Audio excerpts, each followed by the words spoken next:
Well, there you go. I reckon 2 out of the last 3 ABT lives have been hampered by technical issues. And you can't see it on the camera right now, but Nicole has basically got a sledgehammer above her computer there and is swearing at some live streaming company in the US. So hopefully we'll have it fixed by next time. The strange thing was it screwed one of our previous live shows, but then it worked fine through Tassie.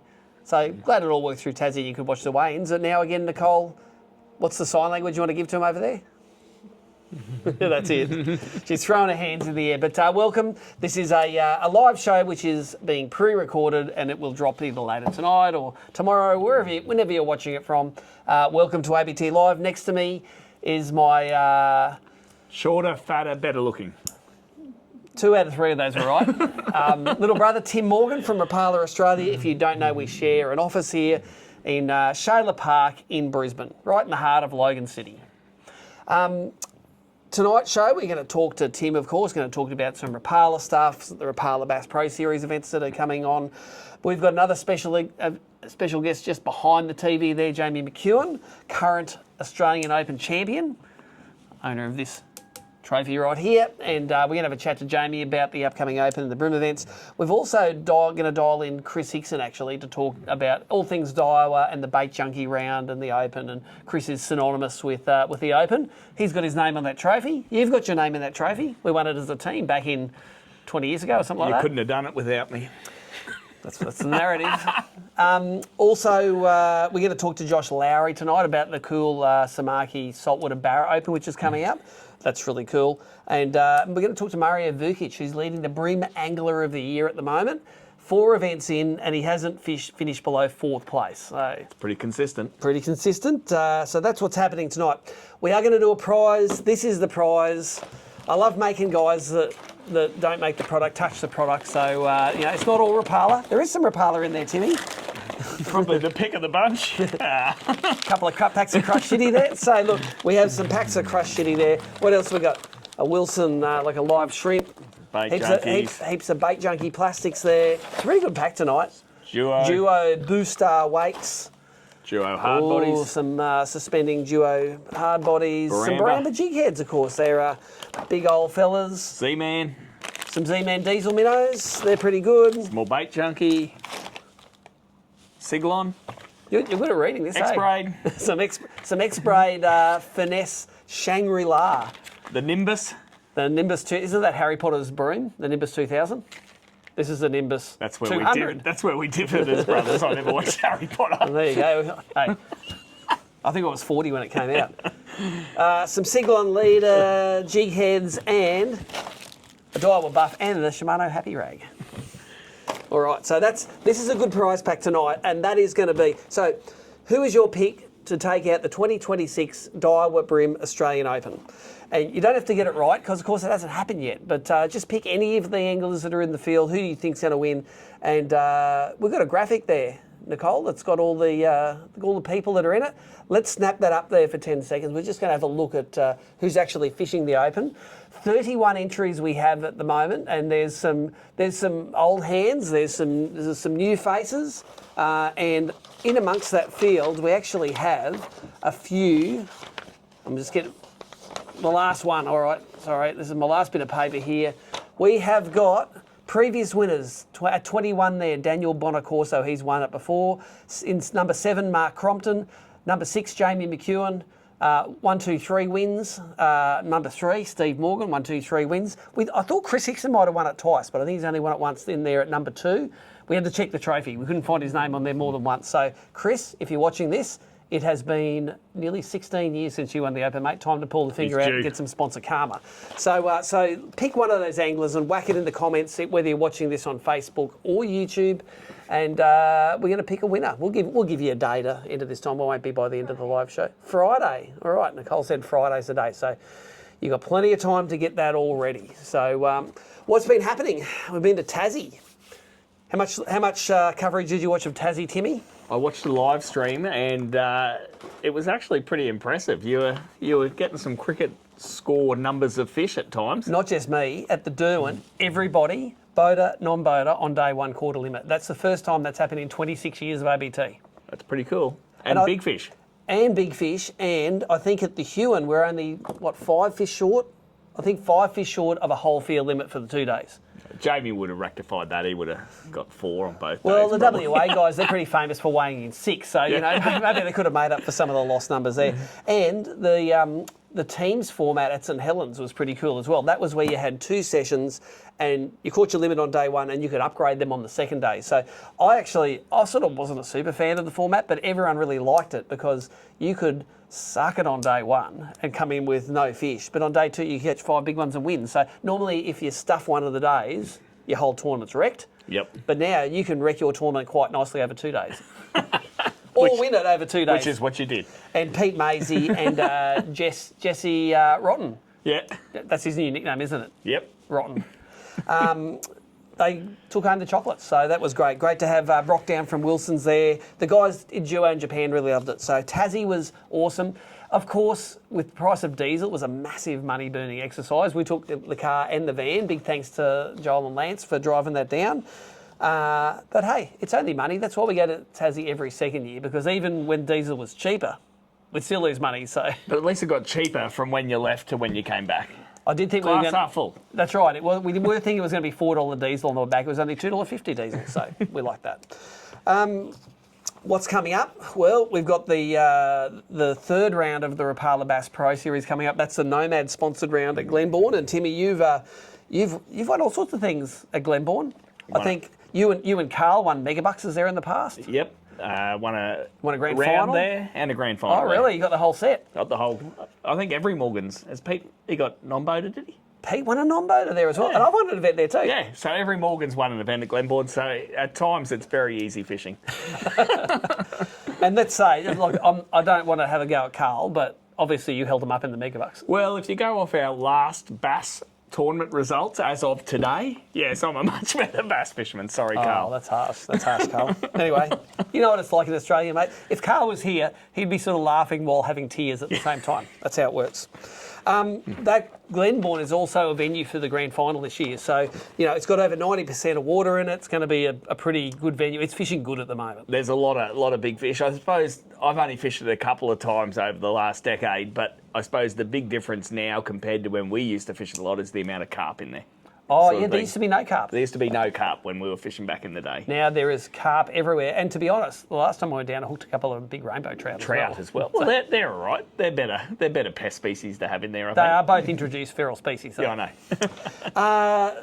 So Glenbourne's coming up. The Bait Junkie sponsored Hawkesbury round's coming up. I think, how many boaters we got for that? We're up to 48. So we still have both for Glenbourne and for, we'll talk about it in a while, but we still have boater spots available. We're not taking any more non-boater entries, I think, for those events. But the boater spots, if you've got a boat, you want to come along, we will take your entry to try and get some of these, just the last non-boaters on the water. We try to get everyone on the water whenever we can.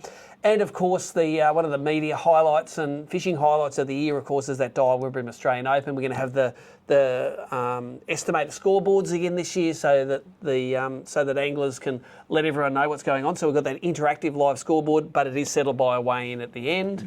3 days fishing. It's like a test match of fishing. So interesting. That's all coming up. Hey, let's go to an ad. We're going to come back. We're going to talk in detail about that Glenbourne Dan Bass Qualifier.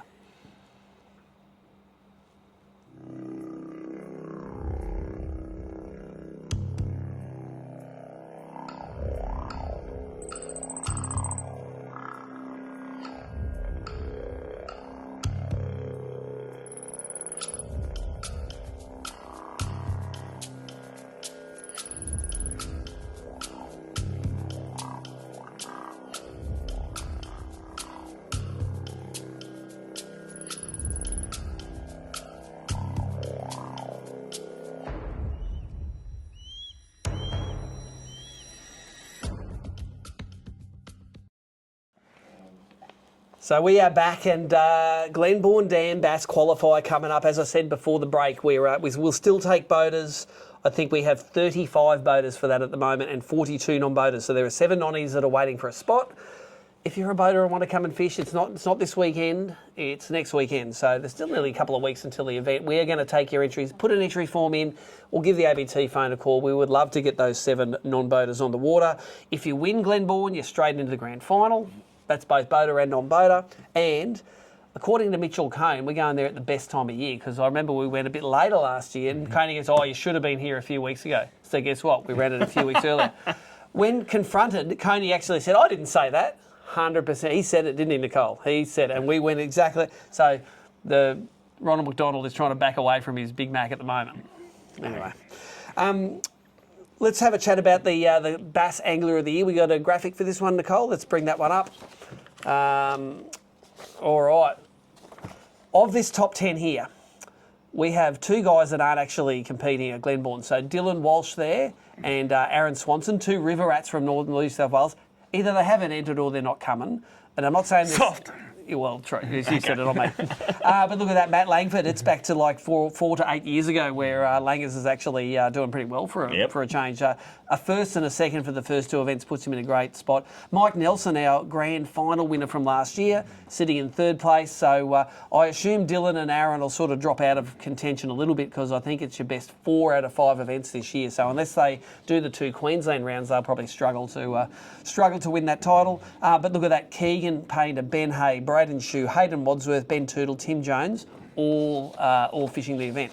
Let's move to the non-boaters, and Benny Crispin is entered there at the moment. I don't think Ben's entered for the Glenbourne event though. He's leading the non-boaters, and he's not going to be there. But look who's coming second: Jill Wales, Glenbourne native. She is going to swoop there, and look at that, Willie Langford in third, and a whole lot of great anglers behind him, including 6th place Anthony Winters, who won the non-boater at the Richmond River, and I'm pretty sure that is Damo Winters entered. Is he coming? So we have the couple of guys that have already qualified fishing there as well. So it's always real tight in the non-boaters. 175 points gets you in 10th. 172 in the boaters gets you in 10th. So the non-boaters actually a little bit more competitive to get the top 10 than the boaters. So good to see that those Angler of the Year races are coming together really nicely. All right, let's go back to the notes here, and we got notes everywhere tonight. Let's talk about Glenbourne being full. It's over 90% at the moment. How low have you seen it over the years, Timmy? Pretty low, but I suppose for me, seeing it really full is that when we first went back there, I think it was in 2001 or 2 maybe it was about 110%. So when you'd go to the ramp, you'd turn at the top and you'd back your boat straight in. And it was 115 or something when we were there last year. Yeah. So it's a big waterway when it's full. And back in the day then it was like we didn't have anywhere near the techniques that we've got now to call on. The sonar technology wasn't as good, but it was like spinnerbaits in the timber and stuff. And the fish back then were, I'd say, equivalent to like the size of Somerset and Wivenhoe fish now. Yep.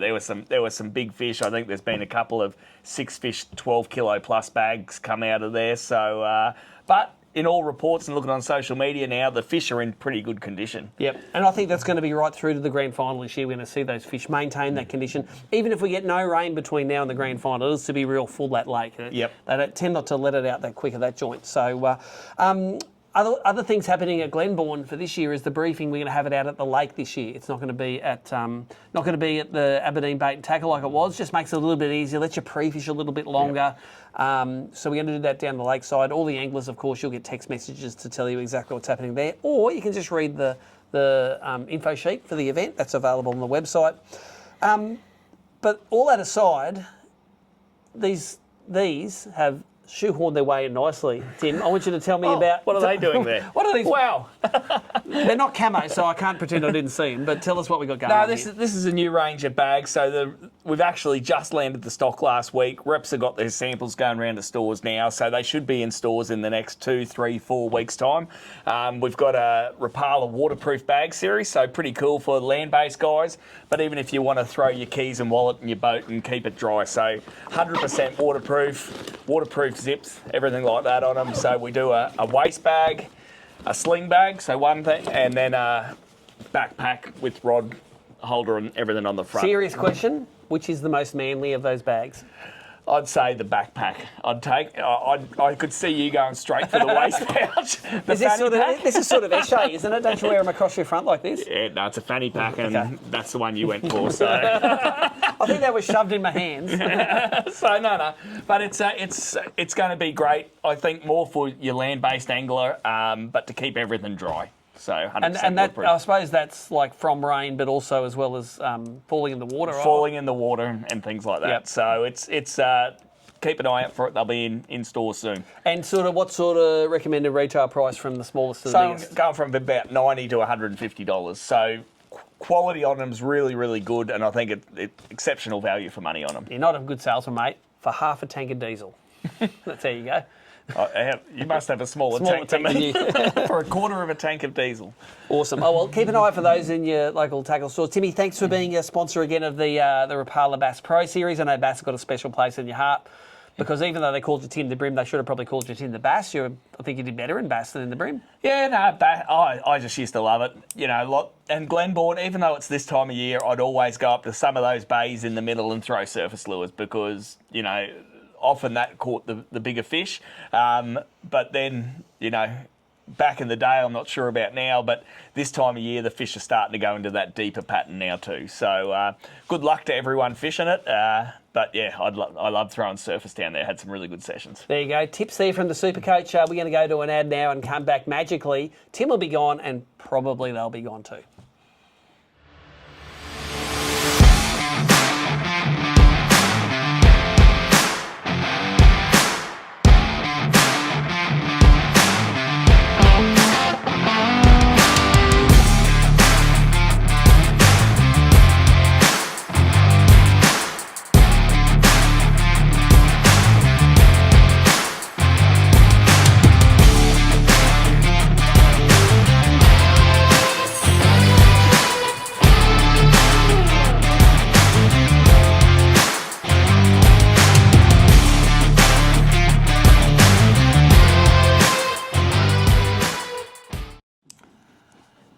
So there you go. Magically, Timmy's gone and old Jamie McKeown here. Actually, this isn't Jamie. This is the Greg Lee Memorial Trophy. You can see that down the bottom there. So I'm going to call it Greg. Sorry, Jamie, you're not the trophy. Greg Lee, of course, one of the original sponsors and winners of the Bream Australian Open. And we miss you all the time, Greg. Every year we look at the trophy and go, that's right, Greg was an awesome bloke.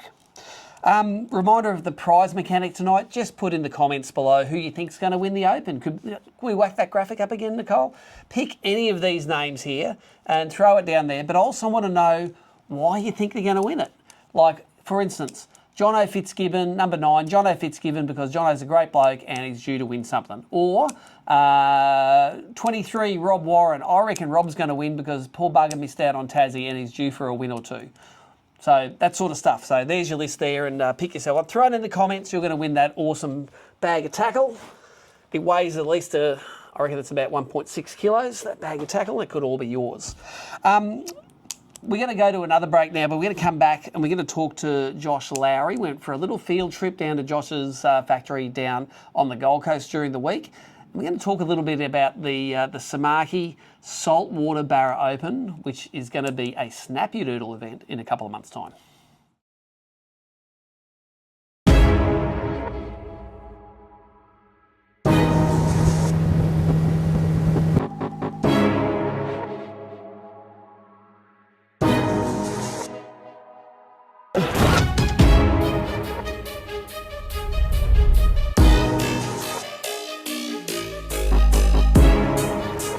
He sees it, he's coming.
So we've done the trek down the highway, caught up with the busiest man in Australian fishing tackle, Josh Lowry from Samaki. Good to see you, Josh. Yeah, likewise, Steve.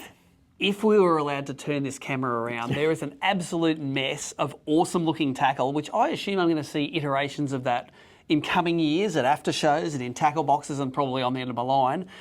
Have you got the best job in the industry? Because obviously this is your playroom and your job is to play with fishing tackle and make it better. Yeah, I do. I always say I'm lucky, and I do think I've got the best job in the world. Always playing with tackle. As you walk in, your eyes lit up. It's exciting every day, you know. You're going to have to frisk me on the way out, mate, because I'm going to have stuff everywhere. Yeah, so a lot of exciting stuff happening, as always it is. But, you know, when they're ready, they're ready. A lot of stuff coming out this year, so very exciting, especially for the Barra guys. We call you the quiet achiever of the industry because you don't blow your own trumpet much. Your products tend to speak for themselves. And I think when you're in a tackle shop nowadays, whether it's a chain store or a local independent, we see more and more of your stuff. You know, especially this packaging, that the blue and white packaging is becoming more and more prevalent on the walls. And I'm sure that you guys all have at least one of the baits in the range that you like using. Whether for me it's the DS80s. Yep. We did some filming a couple of days ago with all of your Bream baits, like we could catch on all your baits. It's like you don't let something loose until you're happy with it.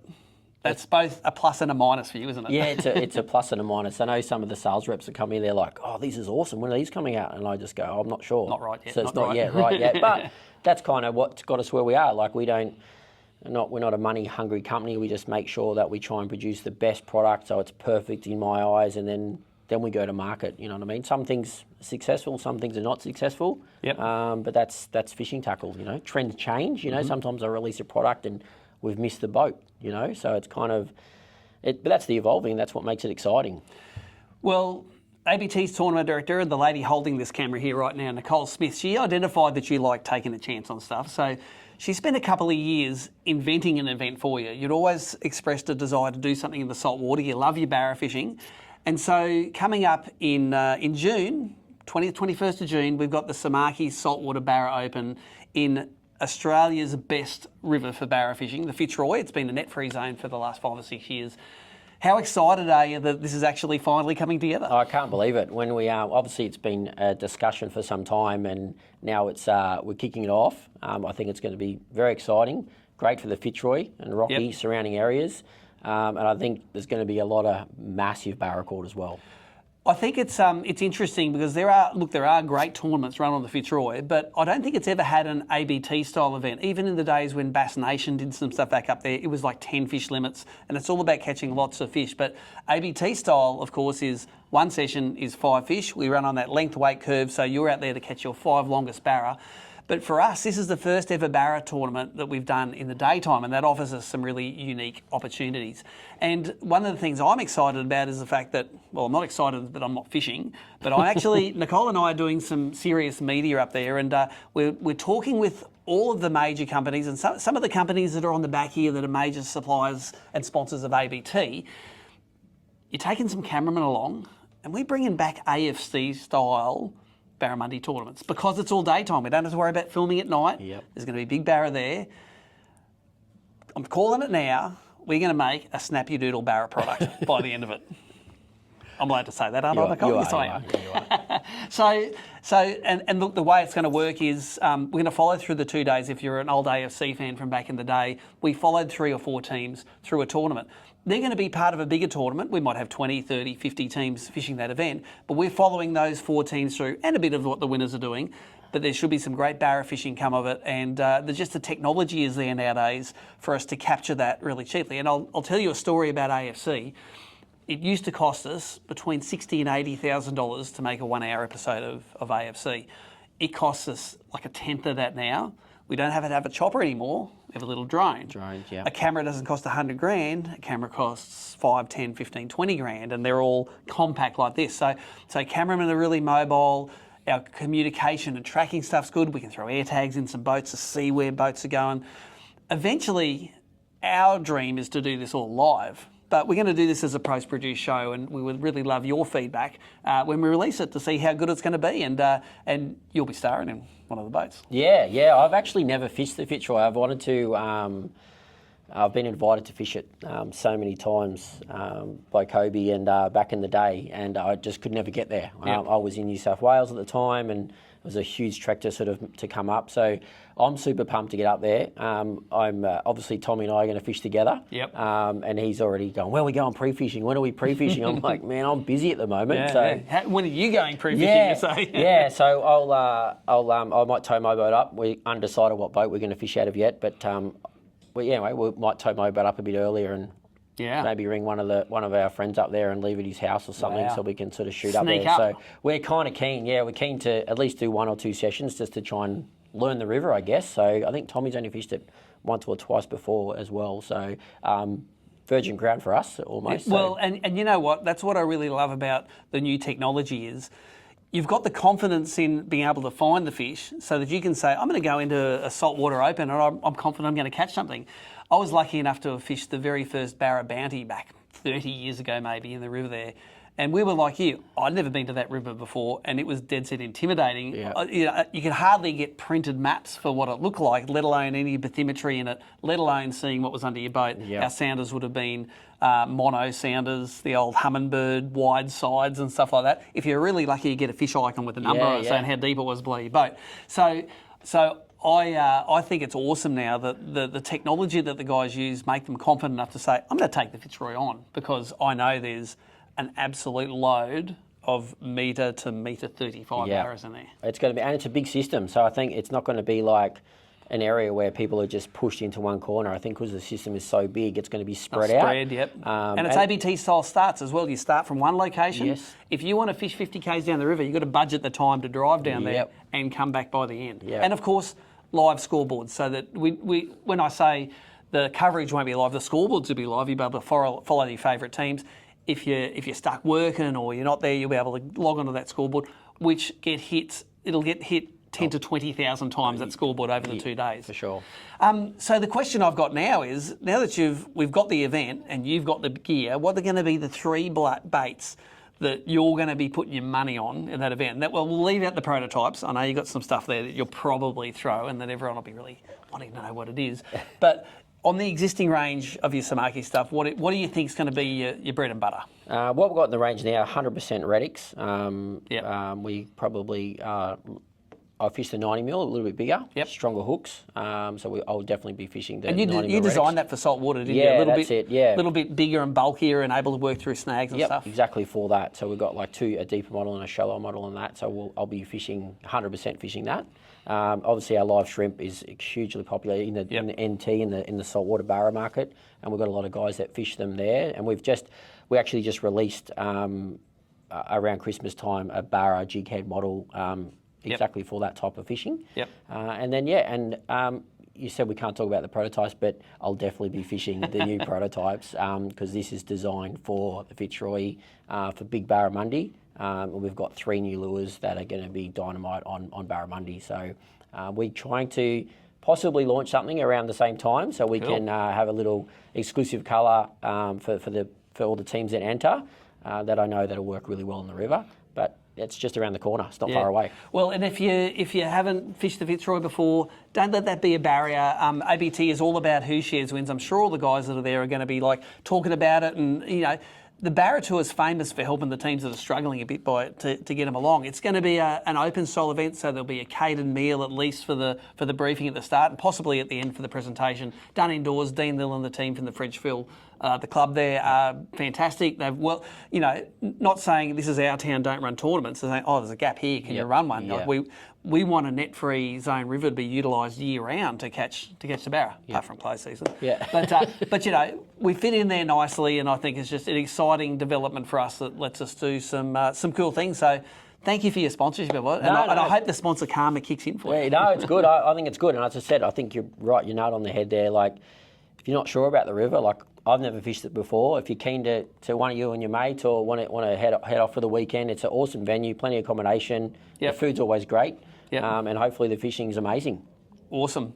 All the details, of course, on the ABT website. It is an open event. Nicole, the entry fee is $5.50. There you go. And there'll be a couple of catered meals and stuff in there. So come along. Whether you're a Barra Tour guy, give it a crack. Whether you haven't done an ABT, it's an open.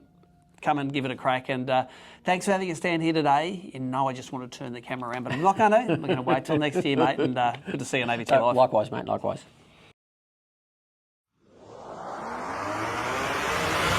Let's go.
Now, there was a reason we played that Samurai ad there, because Samurai is a brand of frog legs offshore, and only just as we're filming this tonight, we heard the news that their big trailer got broken into last night, and they knocked off over $100,000 worth of gear. So, Michael, we're sorry that's happened to you, but you know what? All of the ABT Live viewers can start keeping an eye out for that. So if you see anyone with some under-the-table Atomics, Samurai, Kershaw, or any of their brands, if you see it, let Michael know, let us know, let the cops know.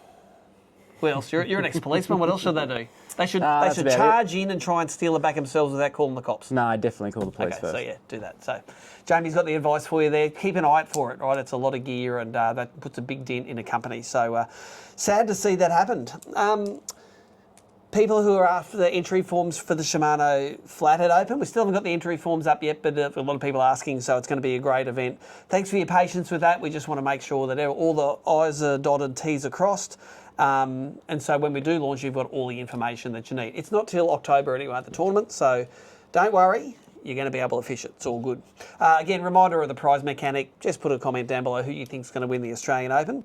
And let's talk about Bream now. We're going to Sydney. I'm going to Sydney. You're going to Sydney. Sure am. How long's it been since you fished a tournament, apart from the local ones? Victoria. Victoria? Yep.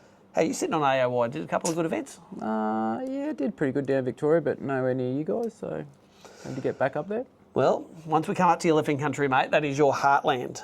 Jamie McKeown, of course, joining us here. Owner of this. How many times you won the Open, mate? 3. 3 times. He might be a good person to pick. But when you pick the person, also tell us why you think in the win down below. And Nicole will randomly pick one of you people. Not randomly. If it's a real clever answer, you might catch Nicole's eye. And announce it on Friday. Announce it on Friday, of course. But first of the events, we've done it arse about this year. We normally start with the Open and then we do the Hawkesbury after it. So we're normally knackered by the time the Hawkesbury's on. Yep. This time we're doing the Hawkesbury first Yep. and then the Open. So we're going to be knackered by the time the Open's on. All got your eye in for the Bream for the Open. So that's a positive attitude, isn't right. it? Tell us about your Hawkesbury experience. I know you're a big fan of fishing up the river there, but I think it might be a bit crowded nowadays. You know, you don't like fishing in a crowd, do you? Nah, not really, mate. Nah, when I was fishing up there back in when the Opens were Sydney, Hawkesbury, Sydney, there wasn't too many other boats up there. So, no, there's a lot more boats up there now. So, have to find something new, I reckon. Find something new. Well, not new, but somewhere new for me. New to you. Yeah. No, nothing's no a secret secrets, in no. that. No, that's exactly right. And so we've got it. Looks like we're going to have 50 plus boats for that. I've got the entry list here. We haven't got a graphic for the screen there, but have a look at that. There's 48 boats entered there and 52, I think, non-boaters. So there's, again, if you're a boater and want to fish it, we're not taking non-entries anymore, but I've got 4 non-boaters that need a seat. If you're sitting on the fence, let us push you in. Get into it. Get into it, especially if you live in Sydney. It's probably the cheapest ABT you're ever going to fish. Crazy not to. Only major costs you have are parking at Bayview. Oh, yeah. Don't forget to get your ticket because it costs a lot more. That's right. I think it's $20 or $30 a day to park there, but if you get a ticket, it's like $100 or something. Yeah, plus I think. Did you get one? Yeah, I've got one too. Yeah. And the other cost is the entry fees, of course, and depends how far you want to drive up the river. You might spend $200 a day in fuel if you want to drive up past Spencer, but you might put your electric motor down at the start and catch a great limit in the boats that are right there. Wally's done it when he's broken down before. And Wally does break down a lot. He's experienced of that. All right, let's talk about a couple of things. I'm going to talk about Angler of the Year first. You've already given me the heads up that you don't know many of these non-boaters here at all. Nicole, let's throw up the graphic for the boaters and non-boaters. So I'll do you a favour, and I'm going to talk through these non-boaters. Simon Krause, of course, he is a gun on the Black Bream down there. He's got himself a 9-point lead, but he's leaded over Michael Samet and Michael Vukich, second and third, who actually aren't coming to Hawkesbury. From fourth down, all of those guys are coming and doing the Hawkesbury. So, so it's a little bit tighter in the boaters and the non-boaters. You need under 300 points to be in the top 10 for the nonnies, but you need 311 points in the boaters to be up in that the top 10. And they're from all over the place. Check it out. We've got Victoria, West Australia, New South Wales, Tasmania, Queensland. That's basically, no matter where you come from in Australia, non-boaters have a chance to do real well. But the thing you do know about is the boaters, Jamie. So I want a bit of in-depth analysis from three-time Oz Open champion. Firstly, I know two anglers are going to probably drop out of the top 10. Yep. Who are they? I would say Daryl and old Itchy Mitchy won't be there, so he's going to drop out for sure. Because they're both not coming. Yes. And it is your best, I think, five events out of 9. So you have a lot of chance for upgrading this year in AOY. Those two Victorians not coming. Mitchy, well, we haven't got an entry for them anyway. So Mitchy Blomqvist and Daryl, apparently whose nickname is the Pirate Bear. That is, I don't know who told me that was his nickname, but he's apparently running with it. So yeah, right. There's probably a story behind that. But have a look at the top of the leaderboard. Like, this is the first time in many years Mark Ely hasn't been leading after 4 events. Yeah, he's usually pretty much got it wrapped up by this time, I reckon. The consistent angler is Mario, who I think has got a second, a third, and a fourth. Has he won Angler of the Year before? We've never had a Victorian win Angler of the Year. So that's interesting dynamic. First one in, isn't it? And check it out, Queensland, New South Wales, Victoria in the top 3 there. So so you'd think that as you're heading north into Yellowfin country, the Queenslanders and New South Wales might have the advantage. But who won the last Bream Grand Final at the Clarence? Yeah, Muzz did. He can just catch him wherever he goes, I reckon. Muzz. That's right. So we're going to talk to Mario later in the show, and Mario was all, I don't really care about AOY that much. We could sense you lying, Mario.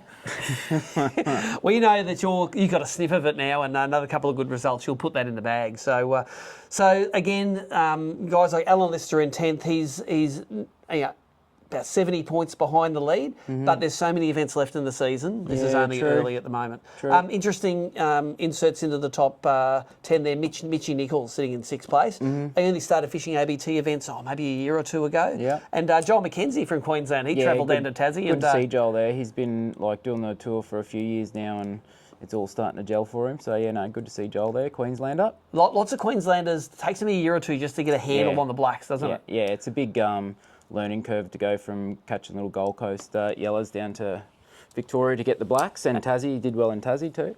And I'll tell you what was funny about in Tassie. I think Joel started, what was Joel at Hewan? He was like second away at the Hewan, but at the Derwent he was first away, and he never fished the river apart from the day before in pre-fish. And I don't even think he pre-fished for that long. So everyone's like, "Say, Jolie, where you going?" He's like, I don't know. I'm just going to drive slow and hope someone overtakes me. Joel did great in both of those events down there, and of course, with Lance, drove them down and back, for which we are eternally grateful. So that's where AOY is sitting for the boaters and the non-boaters at the moment. I think we're going to have a chat to Mario Vukich. We recorded it earlier today, so let's drop to an ad. We're going to drop to the Mario chat and then come back and maybe just talk a little bit about the Australian Open a bit more in depth. Sounds good to me.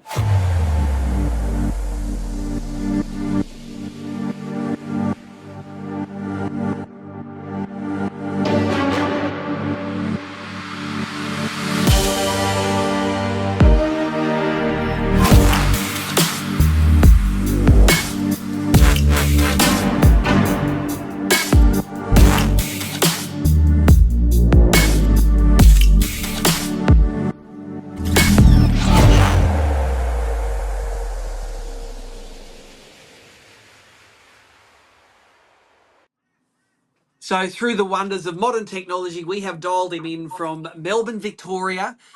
Mario, you have the potential to be the very first angler to win a Bream AOY who lives in Victoria halfway through the season nearly, and you are leading with 392 out of 400 points. Welcome to ABT Live. Thanks, Steve. Pleasure to be here, mate. It's let's run through your year. I went and did some research. Gippy, third place. Malakuta, Yep, second place. Hewan, fourth place. Derwin, third place. You must be stoked with your season. I am. You always want to win, but I think the mark of an angler is consistency, isn't it? Well, I think the mark of an angler is going to be consistency across black brim, which you obviously are fantastic at catching. Now you're going to have to venture up into yellowfin country to shut the door on this title, mate. I know you've been putting the hard work in for yellowfin, and I'll preempt this by saying you won your grand final fishing for yellowfin. So we're here today to talk a little bit about AOY, but also a little bit about your upcoming trip to fish both the Australian Open and the Hawkesbury River. Take us through your level of confidence on yellowfin brim and the work you've put in getting these venues and these species to the spot where you can do the swoop. Okay. Well, look, yellowfin don't scare me at all because Malakuta in Victoria cross over yellowfin and black brim as well. So yellowfin just a little bit different than blacks. You get a few more opportunities, but it is different. There's no doubt about it. It is different. Coming to Sydney, geez, it really excites me, Steve. I mean, it's totally different to what we do down here. It's a lot more structure. It's a lot more sort of crabs and mussels and plastics as well, and stick minnows, things that we don't generally throw as a go-to down here in Victoria. But I just love the way yellowfin behave compared to blacks. I mean, the way they scream off at the start instead of just shaking their heads, it's just so exciting. So, Hawkesbury, I absolutely love the place. I think that's very important when you're going to a place to have a good attitude about it. Saying, I'm going to look forward to fishing it, not that it scares me or anything like that. And one of the things that I probably do when I fish most systems is concentrate on an area. It's a big place. So, if you're going to fish uh, Gippy Lakes in Melbourne, you say, all right, well, I'll fish Hollands, or if you fish Malakuta, I'll fish the bottom lake. Or with the Hawkesbury, I'm not really I haven't found too many spots up high in the river, so I'll concentrate sort of Cowan Creek and below and just do my pre-fish in that sort of area. So that's one of the things I do to sort of narrow things down and sort of give me some confidence. And Sydney Harbour, exactly the same. I mean, I've probably learned from you. You said that you can. The first time I went there, I was in about, for the Australian Open, I was in about 20th spot after day one, and you said, pick an area, Lane Cove, seems pretty good. Not many people fishing it. It's been won there before. Why don't you go and sort of perfect that system there? And so that's where I'll start. And if they're there, I'm just going to just go cycle through, all the little sort of areas that I know. And with the help of LiveScope now, you don't actually have to fish those areas too hard. Just to know they're there, maybe catch one to see the size, and then you move on, and it gives you a really good indication. So I don't think interstate anglers should be scared when they go to another system or another state, because you've got this technology now and you've got information everywhere. I'm not a big Google Earth person, or I watch the odd old um, interviews of champions and stuff like that have won there, but that's basically what I do. Past experience, narrow it down, and be confident and enjoy it. Have fun. Do you think it would be fair to say that both of those arenas, if you have a favourite technique, you could take it to Sydney Harbour, take it to the Hawkesbury, and you're every chance of doing really well on that technique because the fisheries are so diverse there? 100%. Yep. I mean, I like throwing lightly weighted plastics, and that works on boat holes. It works on edges. It works on structure. I'll definitely have a lightly weighted grub or a fork tail minnow or something like that tied on. But look, you just can't deny what works in a particular system as well. So you can basically apply the same technique, but pitching, the same sort of rod, the same sort of line, the same sort of everything, but just change the lure a bit. So, Mario, the question I've got is, pending your Sydney results, have you got anything else planned for ABT Bream this year? No sneaky trips to WA, no trips to maybe Manning River just before the end to seal yourself an AOY title? Are you open to the idea? Yeah, definitely. I've spoken to my son Michael about possibly going to the Manning River. Look, it's another system. I just like fishing new systems, to be honest with you. I think it makes you a better fisherman. It's I speak to a lot of my non-boaters, and I think it's a cool thing about ABT, having people on the boat from interstate. And I was speaking to one of my non-boaters in Tassie about, and he came from up that way. The guy from West Australia with the beard? Really good guy, really funny guy. I forget his name. Anyway, he he came from that area and he was talking to me about it and how great it was. And all of a sudden, I've got a good attitude about the place. So I thought to Mikey, because he's had a really good season too. What do you reckon? We going to do Manning River? He was like, yeah, no worries. Yeah. Mitch Vane you're talking about, Mitchy probably. Vane, that's it. Mitchy Vane. Yeah, he's a No. champion. Hey, quick question for you. How cool was it to see Mikey win his first event down in Taz? It must have been a proud dad moment. Oh, mate, well, it certainly was. Look, what I liked about it the best is he did it his way. I mean, he's just turned 18. He was 17 at the time, and he didn't get overawed. And you know what it's like as a boater, that a lot of people sort of respect and have had very, very good results. Sometimes you see your non-boater try and fish like you, and you know that it's basically a recipe for disaster. It helps, with the lures sometimes and stuff like that, but they've got to be their own person. They've got to fish to their own strengths, and that was the thing I sort of took out of Mikey's win the best, that he just did it his way. And I was extremely proud of him. I'm going to have to sort of temper him back a bit because he's sort of head wobbling a bit at the moment. But hey, he's still a young guy. These new guys. But no. He's look. He's very. What I'm most proud of is how sort of proud he is of himself. I mean, he's put everything up on his wall and stuff like that. So he sees it as a big achievement, and tournaments like and series like the ABT gives kids the opportunity to that maybe can't play footy or do other sort of sports. It gives them a sport where they, number one, compete, because we all love competing. I mean, it's one of the best. You got to compete in life.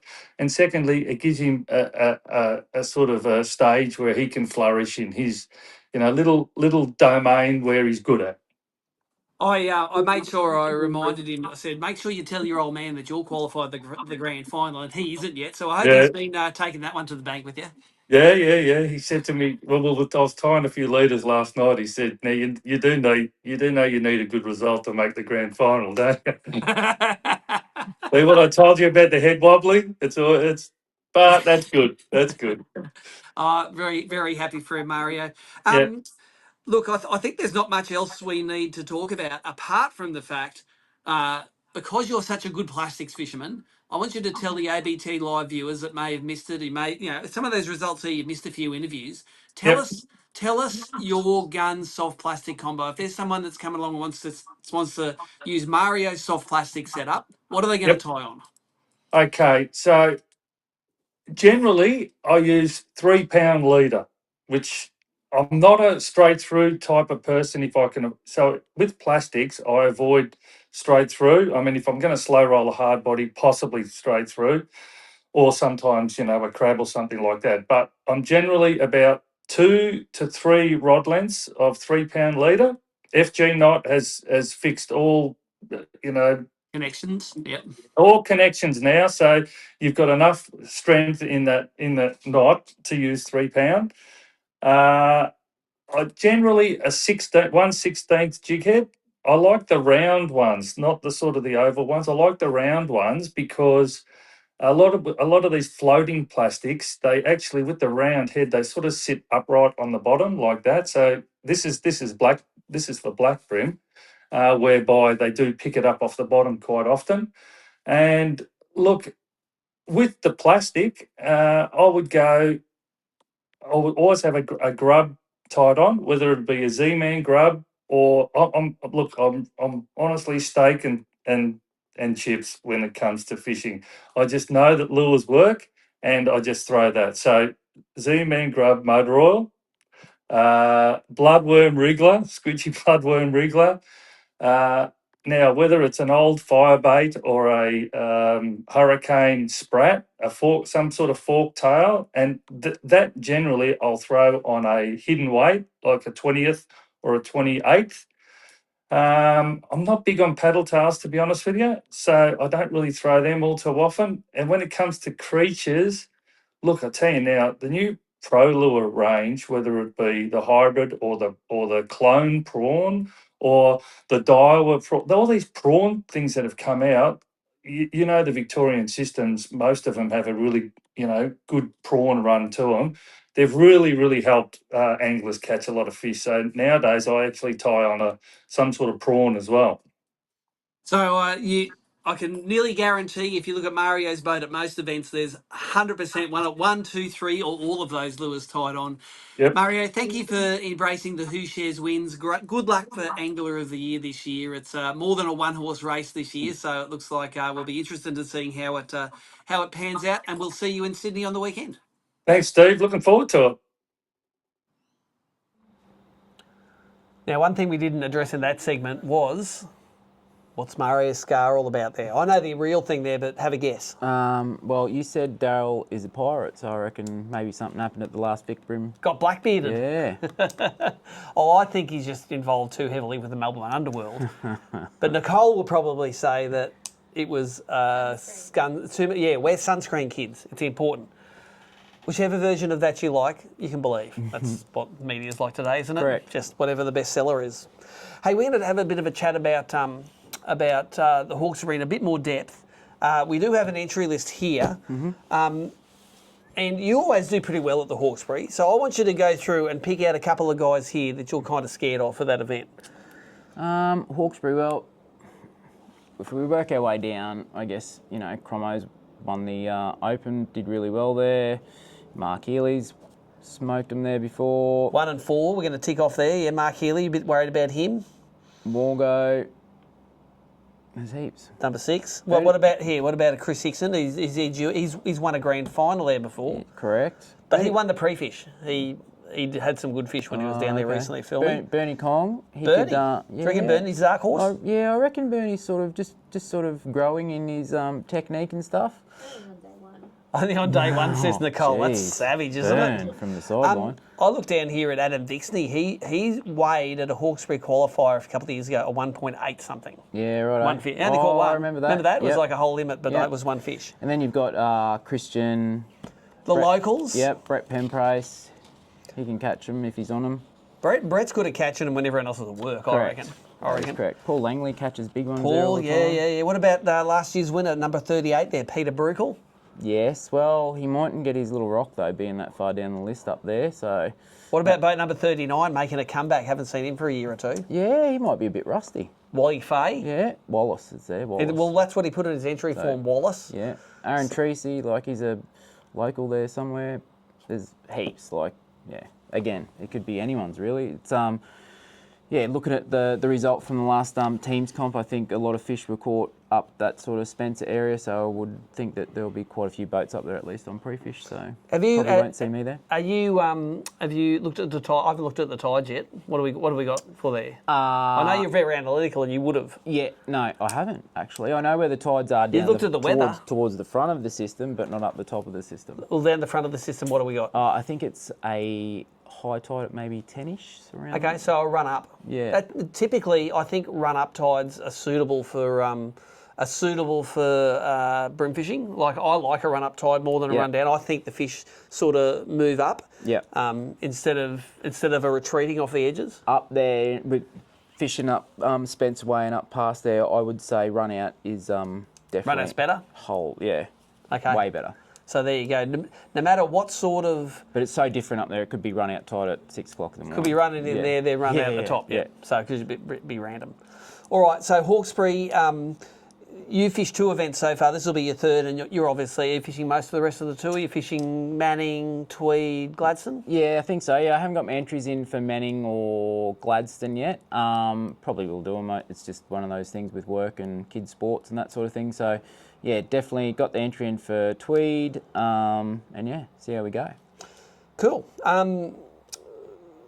We've talked about that. Introduce Bream Australian Open and review entry list. It says next, and I'm going by my script here because otherwise I'm going to get in trouble by the producer out there. We have got that angler lineup. Can we throw that up on the screen, Nicole? The angler lineup there. We showed you this before. And remember, the competition mechanic is pick one of these guys that you think's going to win the Open and tell us why they're going to win the Open. I'm going to do the same thing with you there. This is a more compact list here. Who are you? Let's take you out of it. Who are the 3 guys there that you are going to be keeping a sneaky eye on in the rear vision mirror if you're leading it out after day 1? Well, I think Chris bombed last year, so I reckon he's going to have a bit of a fire in the belly to get stuck in this year. Yep. So Kris Hickson there. Let's put some sports bet odds on that one there. Yep. Yep. Let's see. I reckon Cromo's had some ups and downs over there. He's either hot or rubbish. Yep, I agree with that. And it's a 3-day tournament. You got to get it. You got to not. Actually, the one that I reckon is overdue and probably going to be gunning for it is Timmy Vickers. Oh, 100%. Yeah, he was strong last year, wasn't he? Yeah, and he's been strong for quite a few years. He's probably just missing a couple of those kicker fish. So I reckon, luck will eventually turn for him. What about someone like Ahmed there, mate? He's been setting the grand finals on fire in Sydney, mate. Last year in the Open he didn't overwhelm. No, he's like at the moment he looks to be unbeatable on the harbour. So yeah, we'll see how he goes there. And yeah, you've got Aaron again. He's had some bad luck with boat stuff over the years. But always consistent, always seems to get... Like, I respect Aaron's ability to travel. Like, he'll go anywhere and give it a go, and he's getting better and better every time he does it. He's starting to chip away at the results now too. I've seen this year he's done pretty well down in Victoria and last year, and yeah, it's been good to see the guys that travel, same as we were saying about Joel before. We see the guys that travel, they slowly pick it up and then they become a bit dangerous, which is not always great. But now, of course, Muzz too. What about... I'm going to write him off now. I'm writing Wally off at number 22 because it's a 3-day tournament. Yeah, Wall's good at the 1-day ones. But yeah, haven't seen him around for a while, so maybe he'll get the cobwebs blown out at Hawkesbury and be gunning for it. He might, be real fresh and get amongst it. Tell me, and I'm leading you on here. Tell us your best Wally story from the Open. Which one? Like, what are we going with? The one involving the moored boat. Oh yeah, right. So tell the viewers this is what happens at the Open sometimes. Okay, so when we put the boats in for the Open, we put it in at the Drummoyne boat ramp, and it's always dark. Taplin Park. Yeah, that's wherever. Yep. And it's in the bay, and there's quite a few moored boats around, and we got to go out around the corner and get down to the sailing club. Got to dodge the rowers. Yep. I've seen you nearly run one of them over. And yeah, so we get out, and it's still dark, so lights are on the boat. And we're all sort of, I think, I forget who, I know Bernie was there, and Liam Carruthers was there. We're all sort of just going out at 4 knots, and we're just talking and whatever. And Wally was there with us at one stage, and then all of a sudden you hear this donk, and then you hear like a bell, but it was the rope hitting the mast of a yacht. A yacht started rocking a little bit. What's going on? Wally's sideswiped and then the yacht. You hear Wally go, fucking hell. And now every time we go there, it's like, what boat, Wally? Where's the boat? That's right. What charter boat? So there you go, Wally. You've made Australian Open folklore for exactly the wrong reasons. Yeah, every time I go past, I remind someone there's the boat that Wally hit.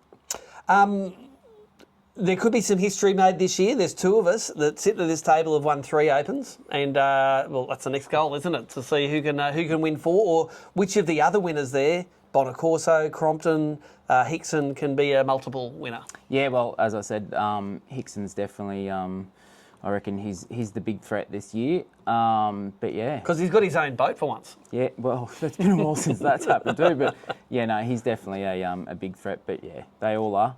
But yeah, it'd be good to streak out and get 4. We said we'd race each other to 4 last year after it. So That's it. All right, well, that's a great segue because we had a chat to Kris Hickson during the week, and you're going to find out exactly now what he said. So here he is, all the way from the front yard of Manning River Marine, Victoria Street Taree, Kris Hickson, captain of the Australian bass fishing team, but also a keen participant of the Daiwa bait junkie round of the Daiwa Bream series on the Hawkesbury River. And I saw on your socials, Kris, you've been catching some crackers down there. Yeah, I had to do a little bit of filming down in Sydney with the Daiwa crew the other day, and I rang Tucker, and I thought, let's go down a day early and have a spin on the Hawks. We were looking for a few dewies to start with, and then got jack of that. So pulled the Bream rods out, and it was pretty epic, to be honest. Fishing some stuff I don't fish too often. I might have to go and give it another look, I think. Tell us what your bag weight would have been for a day's fishing. What was your estimated bag weight? Would it have been a 5 keg bag? Oh, it was probably closer to 6. Wow, and that's pretty Yeah, rare. there was a 42-ish forker that was about 1.8, a big 39, a 37, and a handful of like 34 to 36s. It was just a freak day. You know when you've got a 34 as the smallest in your bag that it's going to be a good day for you. So what are the chances of that repeating? May is typically a pretty good month in the Hawkesbury. There's fish all through the system and they're starting to get a bit of pre-spawn going about them, aren't they? Yeah, it's dry, so I think they'll be still really spread, very similar to last year. But to be able to do something like that after boats have been on it at practice, I think are pretty slim. A lot of those big ones will get caught. There'll be a bit more traffic, and you're going to have to spread those fish over a few more boats. That being said, they're there. Like, the numbers are there. It's the Hawkesbury. It's big. It's deep. There's a lot of them. So if you land on them at the right time like we did, there's every chance you can do it. Now, we talk about a lot of that sponsor Karma and ABT, and not only is this the Daiwa Bream series, it's the Daiwa bait junkie round, mate. So you had a hand in inventing half of those things. You've got a stacked deck in your favour, I reckon. Yeah, it was a sort of joint process with Tommy Slater. He approached us right at the start to look into doing some soft baits, and I was keen, which was good. I think the range is good. Still working on them with the guys non-stop now. We've got plenty of stuff in the bank. Just got to get the timing right and the availability to release them. But yeah, we're always working on new stuff with Bait Junkie, new colours, new shapes, and just always trying to move forward with it. So the fact that you're building something you actually like to use always helps. Tell us if there's someone new coming to compete at that Hawkesbury arena and they want to pick three styles and colours of bait junkie that you think are essential for them to catch some fish in the river there. What would you sell them if they walked into Manning River Marine and said, load me up?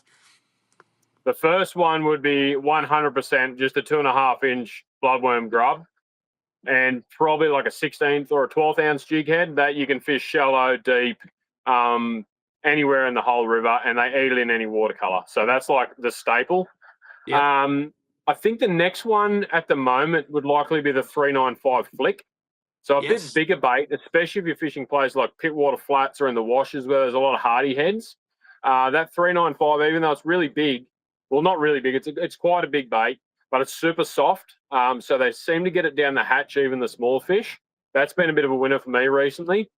And then the other one would likely be, I'd say, a motor oil 2.5-inch minnow. And I think it's looking like a pretty good field. It's every chance we could end up with 50 boats for that event. It's sort of getting back to the numbers of the olden days, mate. You probably remember when you didn't have a beard, we ran an 80-boat event out of the Narrabeen Tourist Park there with the big Bream tank and letting all the fish go at Narrabeen Lake. It was the heydays for numbers, but I really reckon that now is the heyday for size. I think we're catching bigger limits of bream than ever before. Like, we never saw a 5 kilo limit of bream back in the day, but nowadays, if there's a couple of 5 keg bags come in, we're not surprised anymore. I think we're all a lot better at it. The knowledge is there.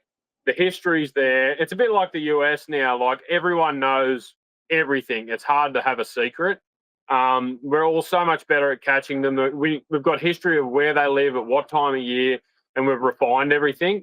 And the Hawkesbury's a healthy system. Like, to be honest, it handles 80 boats, especially at this time of year with a dry spell, when the fish can be all the way up to Wiseman's Ferry. It's the perfect arena. It's one of my favourites because it is massive. You can hide. You can go somewhere different. You're not on top of each other.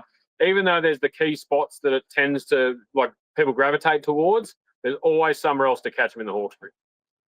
Tell us what rig you're going to be in down there. We're going to see you in a new boat, and it actually is going to be owned by you, isn't it?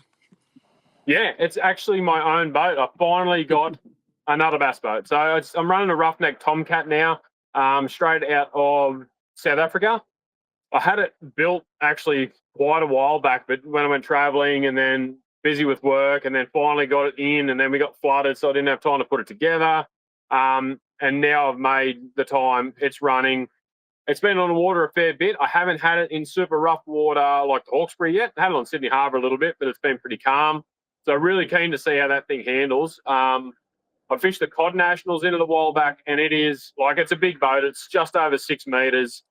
It's 2.3 wide, pretty much from front to back, and it's like, it's probably the best fishing platform I've ever had. Like, to actually fish out of and maneuver, even though it's massive, it is super good. So taking a little bit getting used to driving it, and the little nuances with how it's sort of set out. But yeah, I think it's I think I'll have it for a while, to be honest. Tell us about what's powering that thing. Mercury, of course, one of ABT's fantastic sponsors. I guarantee you've got a V8 strapped on the back there. What version is it? So currently it's got a 250 Pro Access on it.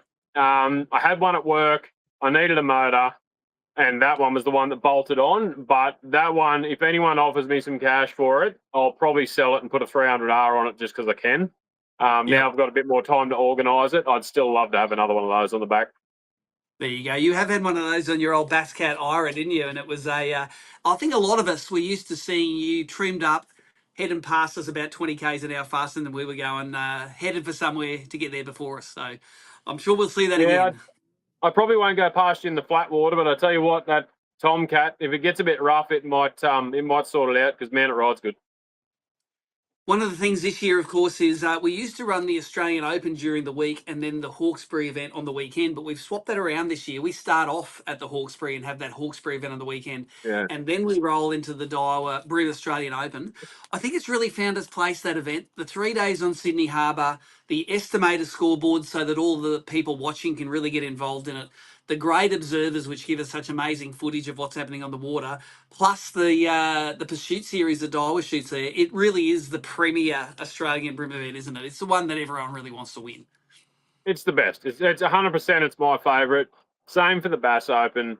You get to fish by yourself for 3 days on a really tough arena, or a tough arena after 3 days anyway. Yeah. But also a big arena. Like, it's not a massive area, but there's so much to fish on the harbour that you can literally win that thing anywhere. I don't think it's been won in the same area twice, probably ever, really. Yes. Maybe Jamie down the front would be one of the only times, I'd say. So, yeah, and there's plenty of different things to fish there as well. And the fact that we have it midweek, I know it makes it a bit harder for people to get there, like it is, especially back-to-back after the Hawkesbury event. But if you can make the time for it, it's midweek on the harbour, less traffic. It's like the premium comp for the year.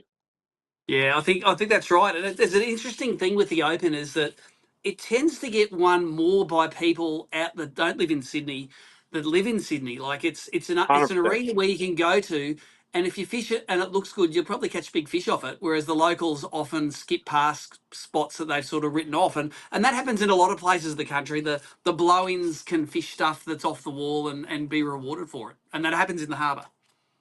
Yeah, well, it happened to me last year. Like, I did my normal rotation last year, and I sucked. Like, I'd had that. The areas I fished in the last one have been good to me for a long time now. Like, it's not the same areas. I fished a whole lot of the harbour. But getting the timing wrong was one of them. And I was fishing behind you and a couple of the other guys and a lot of the east stuff. So missed the timing there. And then plagued by smaller fish up the river. And just, yeah, like, it's the same as anywhere. You get the timing right, you're going to do well. But quite often, if you just go and fish something random that doesn't get looked at too often, you might not catch a whole bag of fish there. There's a good chance you can get a big one off it. I remember in the early days of the Open, back in the early to mid-teens, we'd my theory was if I was sucking halfway through a session in Sydney, wherever you had that revelation, just go straight to the bank and go along the bank and fish everything and just pick up whatever Yes. lure you need to fish it, be it a sandbank, a rock bar, a bridge, and you will catch yourself a limit in 90 minutes. That was always the get out of jail card, was just fish in wherever you stop fish. Don't think about it. Keep your lure in the water and that place will yield. Literally, because it's not far between things to cast at in the harbour. Like there is something to cast at in the whole place. But whether it's just one of the big man-made old rock walls covered in kelp, there's still bream there, like in the whole place. So yeah, the options are there. And as I said, quite often they're the ones that don't get fished as much. The fish aren't as wary. A lot of those old school places that they used to be thick and big have been punished, and those fish are either not there or really wise these days. So sometimes you can trick them, but you're dead set best off just winging it and going fishing new stuff. Last thing I want to know from you is winning weight that you reckon for both the Hawkesbury River Bait Junkie event and for the Daiwa Bream Australian Open. Like, there's a lot of history on the harbour. 3.5 kilos a day is going to be real solid no matter what year it is. But give us your estimated weights. What are you going to need to win the Hawkesbury? What are you going to need to win the Open? Well, if it's anything like it was the other day, totally, I think it's going to take maybe, it'll be 9.6, 9.7 for the 2 days on the Hawkesbury. I think you're going to need minimum 4.5 a day. And if it tunes up, it could be even better. Sydney Harbour, we fished it filming maybe, I think it was 3 or 4 weeks ago now. And to be honest, I found it pretty damn tough. So it may be a little bit less. I think that 3.5 a day over 3 days, it's going to be pretty solid. Like 11 kilos, I reckon that's going to be the aim for me personally. Well, One big day and then consolidate. We appreciate that advice. Look forward to having a couple of observers in your boat if you haven't got a cameraman in there, and maybe even if you do. No camera this year, I don't think. Well, there you go. You got no. What was your Brett Habner? What was your nickname for him? No, he was the curse. The curse. I said actually, Ron's away. The cameraman now, he's away for that stint, so he can't film it. And I said to him straight away, I said, Brett's not allowed on the boat. No way. Well, thanks for sharing your time with us, mate. We look forward to seeing you down there. Good to see you back on your feet at Manning River Marine there. And, of course, we're going to visit your part of the world for the very last qualifier. For all the people that are going to want to get into that Foster Grand Final, they're going to have to go and do well in your river first. You're looking forward to that event in October? I am actually. I'm looking forward. I honestly don't fish the Manning much anymore. And if I do, it's chasing dewies and flatties most of the time. So after the flood, I'm definitely going to have to relearn it a little bit. But I think if we have a good season, it should turn out to be a really good comp, and everyone will make sure they have fun. Awesome, mate. Thanks for joining us, and we'll see you next week down in Sydney. Cheers, guys. We're going to talk Australian Open a little bit before we wind this whole thing up. Here's my theory about Kris Hickson. Yep. There was always a few Daiwa guys fishing the event. Phelpsy, Chris, Tom Slater, Tucker. And they'd all sort of fish the same spots because they're always filming and stuff in the harbour, so they always run over each other's spots. This year, it's only Chris. Yeah. That's why I think he's dangerous. Yep. You just think he's due, but I reckon there's some science behind it. Yes, no, I agree. He's, he's been pre-fishing too, so usually he doesn't get the time to do that sort of stuff, so I reckon, he's a definite. And he's got his own boat. Yes, correct. He'll have all his own stuff in his own boat, and it won't matter if he breaks it. There you go. Other comments about the Open. Looking at the trophy here, we've had a few years where we didn't have it. There was some years, about 3 or 4 years, where we didn't have it because we didn't actually have a sponsor, and we're actually a little bit busy to do it. And to be honest, that was a bit post-fraud. I didn't have any money, so so we couldn't run it. Yep. I remember watching that one. That was your first live First event. ever live stream in you had Adam Costa 2017, on there, but also no event in 2020 because of COVID. Yep. So it's had a checkered history, and we've had the events that were at Sydney, Hawkesbury, Sydney, but I think it's really sort of bedded down now. Like 3 days on the harbour is a super challenge. Yeah. And because all the magic always seems to happen on the last day. I think last year with you just having like 3 good days in a row, that's one of the few times that just slow and steady's won the race. Normally it's someone whips a 5 kilo bag out of nowhere and comes from behind to win it. Like the time Michael Colatourist won it. Yep. That was the first time we tried covering the event live, and he actually caught it with his observer fishing live. That was we couldn't script it better than that. Still for haven't everyone watched it, so I except don't you. know. You over that yet or not? No, I haven't watched it, so I couldn't tell you Oh, what really? it looked like. No. Let me go through it. The footage was rough. It was grainy, but you saw caster catch and running into boats, and it's going under the... Like, this fish should have got away 3 times. Yeah. But he caught it. Yeah. And he just did I exactly know. what it needed to do. I can remember. We could try to do that 100 more times and never get that. Correct. Never get the fish, never get the live cross, never get it. So, like most things in fishing, being arsey is better than being skillful. Correct. Yes. When it's we always say it when you're due for grand finals and Australian Open and all that sort of stuff. Those sort of 50-50 calls go your way. One final question I have about you for the Open is, explain to the viewers how heavy and how solid this freaking trophy is. Very heavy, very solid. What do you reckon weight-wise? I don't know. I reckon about 7 kilos. I reckon 6.5. I reckon. Yeah. Yeah. It's usually when I bring it home. The 3 times I brought it home, it's Nice addition. sitting on the front seat with a seatbelt on. 100%. Yeah. I remember bouncing across Sydney Harbour once when we must have put in at Middle Harbour and drove across to the start. I remember having it in my tackle locker wrapped up in a foam life jacket, so I didn't break it. But the thing is, this is...